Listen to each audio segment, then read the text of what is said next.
Quand on regarde le développement des énergies renouvelables dans les pays européens, objectivement, l'Allemagne est la vraie locomotive, mais également donc le Danemark, comme le Danemark est beaucoup plus petit, il fait 5 millions d'habitants contre 80 à l'Allemagne, ça passe plus inaperçu. Mais donc ce sont les vraies locomotives, aussi bien sur le développement des renouvelables que sur la maîtrise des consommations. Et c'est pas innocent comme remarque, parce que ce développement des renouvelables en Allemagne, il a eu un effet sur le prix de l'électricité, mais comme parallèlement les consommations spécifiques d'électricité ont diminué, parce que les Allemands, sous la pression d'un prix élevé de l'électricité, utilisent des appareils beaucoup plus performants que chez nous. Le résultat, c'est que même avec un prix d'électricité plus élevé, la facture du consommateur reste sensiblement inférieure en Allemagne par rapport à la facture d'un consommateur français. Je parle des consommateurs privés. Sur la question du prix du CO2, 30 € de la tonne pour rendre le gaz compétitif par rapport au charbon.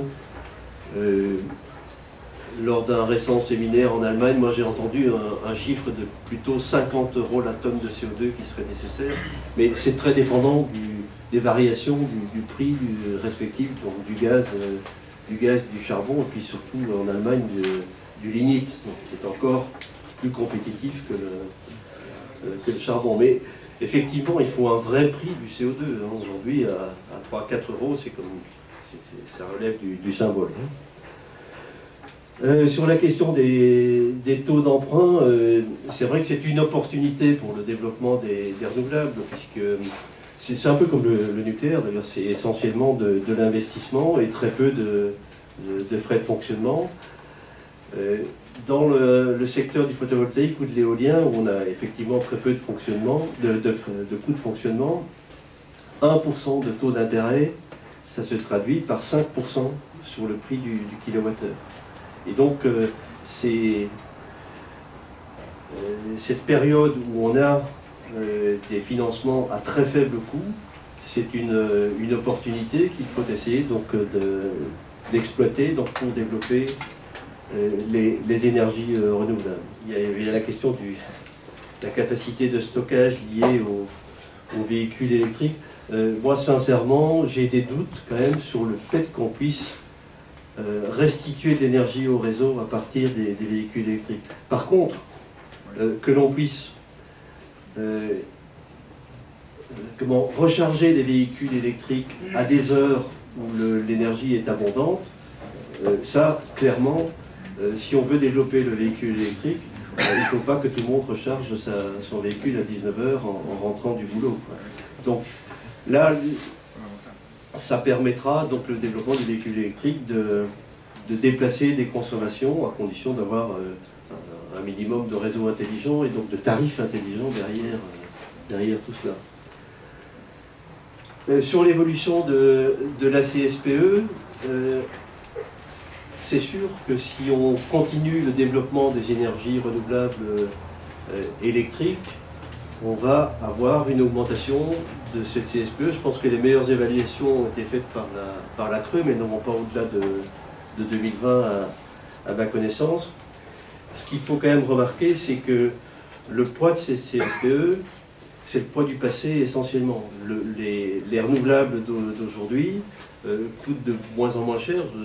Le photovoltaïque aujourd'hui, en centrale au sol, on descend en dessous des 100 € du mégawattheure.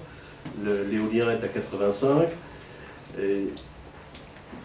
Ce qu'il faut quand même remarquer, c'est que la CSPE, elle est calculée par rapport au prix du marché de l'électricité, qui est un prix qui est de plus en plus européen.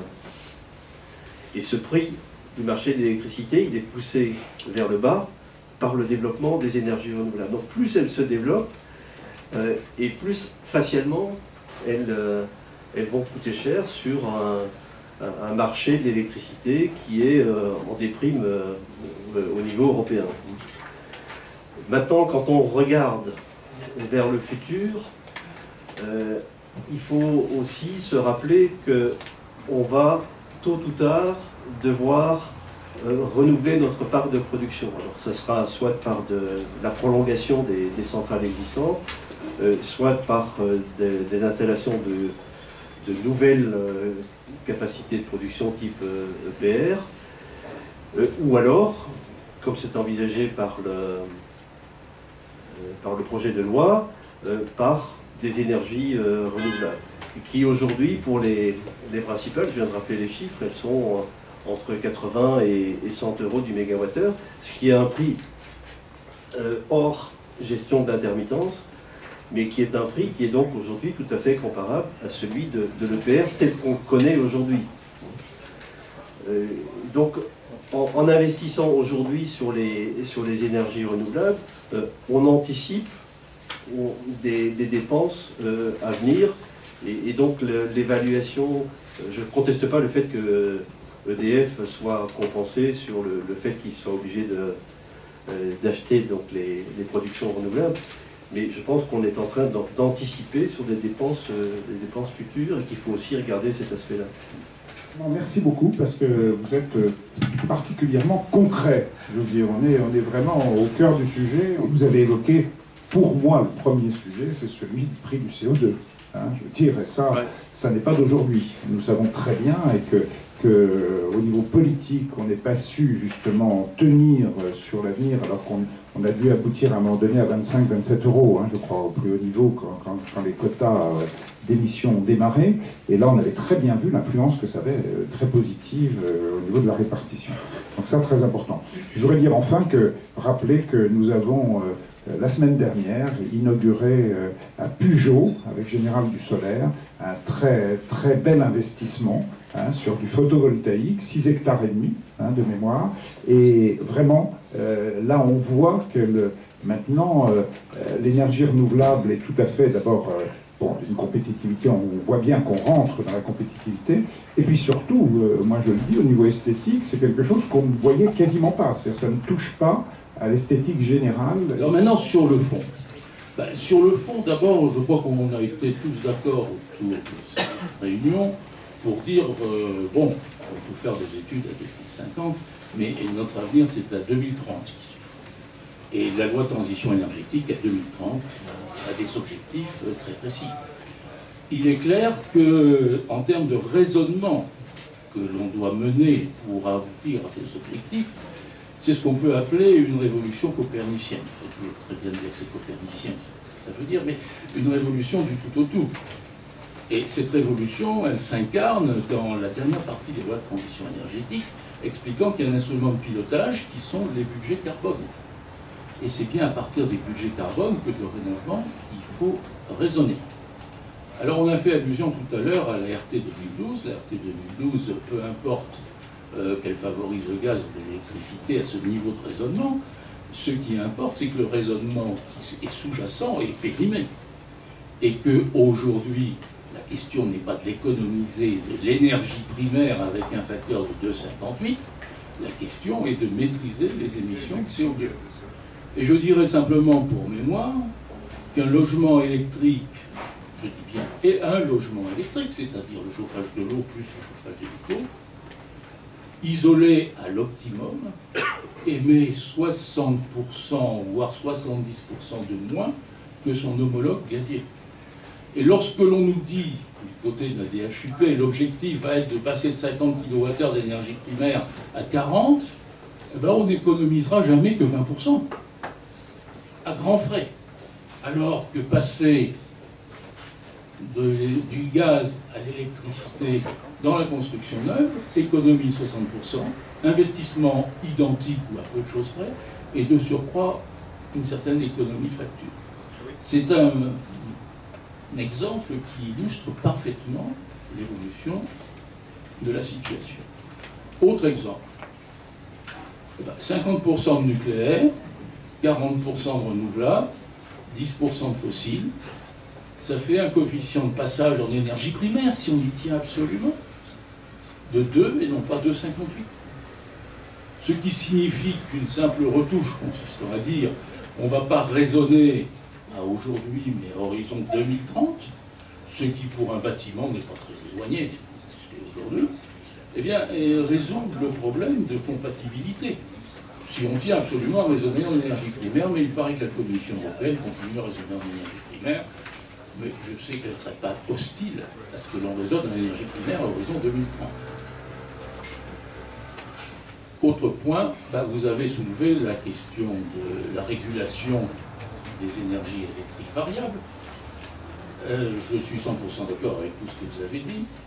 Il y a simplement le fait qu'on est assez bien armé en moyens de régulation journaliers.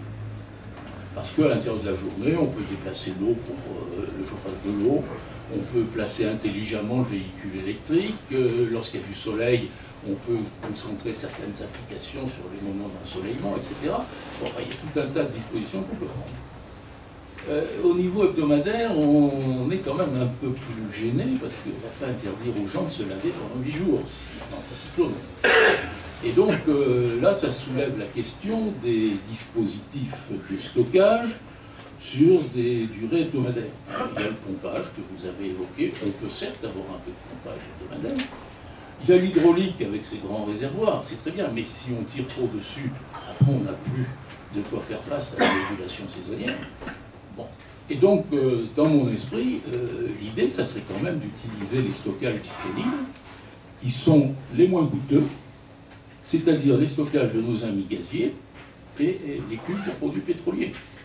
Et on débouche très naturellement sur une réflexion qui vous intéresse à un autre titre, qui est celui du développement des biénergies. Puisque la pompe à chaleur en relève de chaudière notamment, est un système tout à fait intéressant pour faire de la biénergie en attendant d'avoir des chaudières, biénergie, pompe à chaleur, énergie fossile, permettant cette régulation. Donc, ma conclusion, je vais arrêter là, en vous remerciant de votre exposé extrêmement stimulant. Ma conclusion, c'est qu'on est dans une révolution, que certains n'ont pas encore pris le virage de cette révolution. Alors, juste un mot sur la CSPE. Nous avons, grâce à la LTE, en principe, l'assurance que nous aurons une électricité qui continuera à être très peu carbonée.